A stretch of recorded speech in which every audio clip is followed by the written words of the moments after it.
Voici le chantier d'Africa numéro 1, la mythique radio panafricaine qui a cessé d'émettre il y a une dizaine d'années, laissant derrière des millions d'auditeurs sur le continent africain et même en Europe orphelins. Les travaux de rénovation et de réhabilitation qui s'y effectuent connaissent une certaine avancée, d'où la présence matinale sur le terrain du ministre de la Communication et des Médias, Paul-Marie Ngondiou, venu s'enquérir de l'avancée du chantier. Pour remercier en cela le président de la République, le chef de l'État, chef du gouvernement, M. Brice Clotaire Oligui Nguema, pour son engagement déterminant à reprendre justement les travaux de ce bâtiment de manière à lui redonner son lustre d'antan.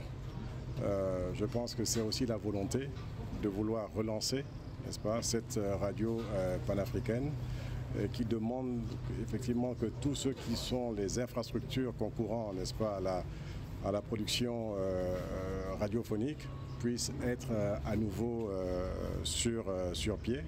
Et puis ensuite nous allons voir maintenant au niveau du ministère de la Communication avec le chef de l'État comment rentrer rapidement dans une relance de l'activité de Africa numéro 1.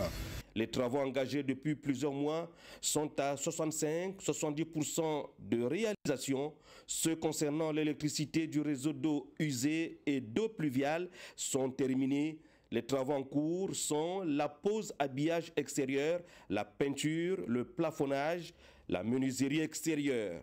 J'avoue que c'est un gros chantier et quand on sortira de là, à la fin des travaux, on pourra effectivement être fier du travail qui est effectué actuellement par l'entreprise et tous ces ouvriers que vous avez vus sur le chantier. L'architecte maîtrise d'œuvre du projet. Tous les bâtiments fonctionnent simultanément en termes de réalisation des travaux, c'est-à-dire les 3 annexes, plus le bâtiment principal dans lequel nous sommes en ce moment.